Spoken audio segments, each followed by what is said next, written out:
Let me tell you what the problem with the environmental movement is. We're at a time in history when anyone who's willing to see clearly can see that we're facing huge environmental challenges. And I would submit, and many people would argue with me, that they're not even that complicated. We know what the problems are. And lots of people come up to me after speeches and they say, well, what do I do? What can I do? They know what to do. We all know what to do. It's not that we don't know what to do. I think we know what's wrong.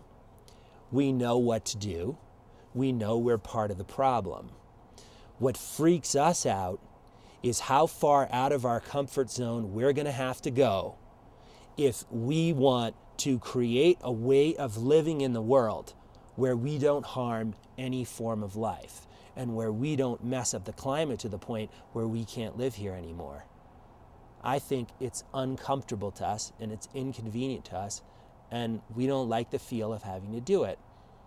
There's an excuse I think we can make for people, which is people tend to act in the wake of catastrophe and difficult defining moments. The fact that there hasn't been a global climate catastrophe yet, the West Antarctic ice shelf hasn't, broken off and fallen into the ocean and now the sea level's up 18 feet, means that it's an abstract idea for us. It's as if we are walking along a path in the fog, and every scientist in the world has told us, you know what, there's a cliff somewhere on this path.